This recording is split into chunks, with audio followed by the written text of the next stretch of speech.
तो hello students, अभी हम बात करेंगे जो भारतीय समाज के आधारभूत संस्था के रूप में विवाह की हम बात कर रहे थे, और उसी कॉन्टेक्स्ट में हम अभी जो बात करेंगे वो हम बात करेंगे जनजातीय विवाह या ट्राइबल मैरिज के बारे में। और आप सभी परिचित हैं कि जो जनजातियां हैं वो किसी भी क्षेत्र की जो मूल जो निवासी हैं वहाँ के, उनको जनजातियों के रूप में देखा जाता है। और कुछ विशेषताएं इनकी होती हैं, जैसे कि बहुत ही दुर्गम प्रकार के जो भौगोलिक क्षेत्र हैं वहाँ पर ये निवास करते हैं, और एक विशेष संस्कृति का प्रतिनिधित्व करते हैं, एक विशिष्ट बोली का प्रतिनिधित्व करते हैं।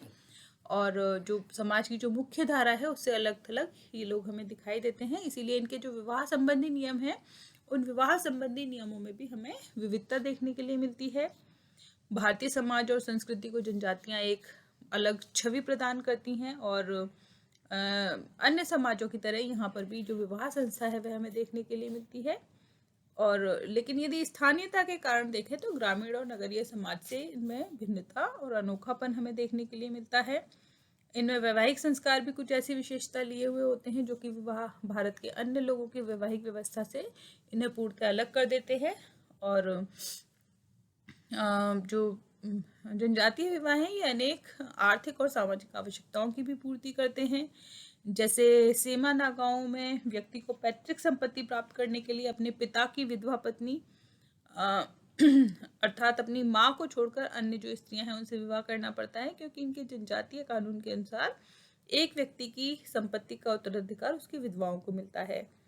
तो यदि हम वास्तव में देखें तो जनजातियों को अपने अस्तित्व रक्षा के लिए बहुत अधिक संघर्ष करना पड़ता है, और इसके लिए ये परिवार की रचना करते हैं ताकि मिलकर संघर्ष को झेल सकें। और इसी संबंध में जो मजूमदार एवं मदान हैं उनका कहना है कि कुछ जनजातियों की अर्थव्यवस्था उभयलिंगीय सदस्यों के बीच सहयोग और श्रम विभाजन पर इतनी अधिक आश्रित होती है कि स्थायी क्रियाशीलता को संभव बनाने हेतु पुरुष स्त्री को समाज द्वारा स्वीकृत किसी न किसी प्रकार के स्थायी या अर्धस्थायी संबंध का विकास अपने बीच करना ही पड़ता है, अर्थात इन्हें विवाह बंधन में बंधना ही पड़ता है। जैसे कादर जनजाति की सीमित खाद्य संकलन अर्थव्यवस्था और अंडमान द्वीपवासियों व मारिया गोंडों में रोजमर्रा की आर्थिक क्रियाकलापों में महिलाओं द्वारा पूरी तरह भाग लेने की आवश्यकता पुरुष और स्त्री के बीच विवाह को अनिवार्य बना देती है। तो जो जनजातियां हैं उनमें विवाह का उद्देश्य केवल यौन संतुष्टि नहीं अपितु आर्थिक दृष्टि से भी बहुत अधिक महत्वपूर्ण है। और लगभग 250 जनजातीय समूहों के वैवाहिक उद्देश्यों के अध्ययन के पश्चात मर्डॉक ने ये निष्कर्ष निकाला कि जो जनजातियां हैं इनमें विवाह के 3 उद्देश्य हैं: यौन संबंधों इच्छाओं की तृप्ति, आर्थिक सहयोग, बच्चों का प्रजनन और पालन पोषण। तो मर्डॉक का कहना है कि कोई भी आदिम समाज ऐसा नहीं जहाँ विवाह केवल जो संबंध है उन संबंधों के उद्देश्य से ही किया जाता हो, वरन सभी जनजातियों में विवाह इन्हीं तीनों उद्देश्यों को लेकर किए जाते हैं। और बच्चों के पालन पोषण की विश्वसनीय व्यवस्था, आर्थिक सहयोग, संस्कृति के हस्तांतरण की आवश्यकता भी इनमें महत्वपूर्ण प्रेरणा मानी जाती हैं। जनजातियों में विवाह की जो आयु है सामान्यतः भारतीय समाज के पूर्ण अनुरूप ही रही है।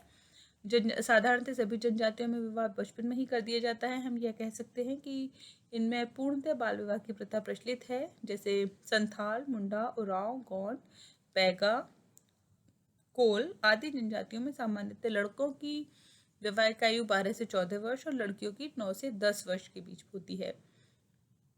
कुछ जनजातियों में वैवाहिक आयु 5 से 7 वर्ष के बीच ही है। इस आयु के बाद जनजातियों में विवाह उचित नहीं होता। कठोर सामाजिक बंधनों के कारण सभी लोगों को इन नियमों का पालन करना पड़ता है, और भारतीय जनजातियों में केवल नागा और कुकी जनजातियां ही ऐसी हैं जिनमें विवाह की आयु 15 से 25 वर्ष के बीच है। और जैसे जैसे जनजातीय लोगों का ग्रामीण और नगरीय लोगों से संपर्क स्थापित हो जा रहा है, विवाह की आयु यहाँ भी वृद्धि होती जा रही है। फिर भी इनमें यदि देखें तो विवाह की आयु अपेक्षाकृत हमें कम दिखाई देती है।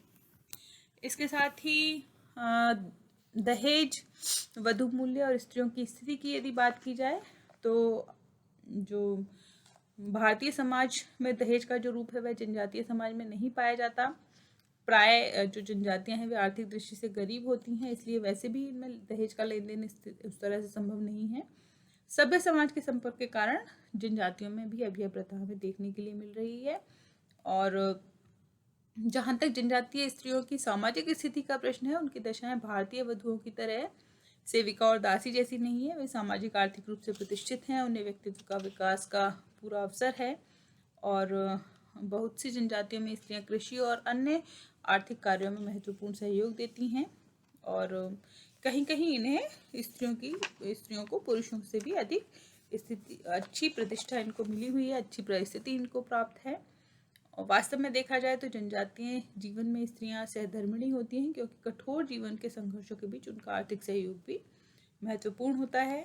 भारतीय जनजातीय जीवन में दहेज प्रथा के विपरीत वधु मूल्य की प्रथा प्रचलित है, और इस प्रथा के अनुसार अनिवार्य रूप से वर या उसका पिता वधु के पिता को एक निश्चित रकम देता है, जो नकद या वस्तुओं के रूप में हो सकती है। प्राय यह वधु मूल्य उपहारों के रूप में दिया जाता है। वधु मूल्य कुछ जनजातियों में परंपरागत रूप से निश्चित होता है, और कहीं कहीं पर यह कन्या पक्ष के मध्यस्थ द्वारा भी दिया जाता है। और वधु मूल्य जो है वह भी व्यक्ति की सामाजिक आर्थिक प्रतिष्ठा के अनुसार मांगा जाता है, और इसी का प्रभाव है कि लड़कियां लड़कों के कुंवारे रह जाने और विलंब विवाह के रूप में हमें जो स्थितियां हैं वो दिखाई देती हैं। वधु मूल्य प्रथा को कन्या विक्रय नहीं समझना चाहिए, क्योंकि दोनों में अंतर है। वधु मूल्य यद्यपि कन्या विक्रय का रूप ले सकता है, तथापि वधु मूल्य वह प्रथा है जिसमें वर द्वारा कन्या के परिवार को भेंट विनिमय के रूप में दी जाती है। आमतौर से वर का पिता अपने रिश्तेदारों और दोस्तों से भेंट लेकर वधु के पिता को देता है, और वधु का पिता इसे अपने जो रिश्तेदार हैं, वधु बांधव हैं, उनमें उसको बांट देता है। लेकिन धीरे धीरे यह प्रथा भी अब हमें समाप्त होती हुई दिखाई दे रही है।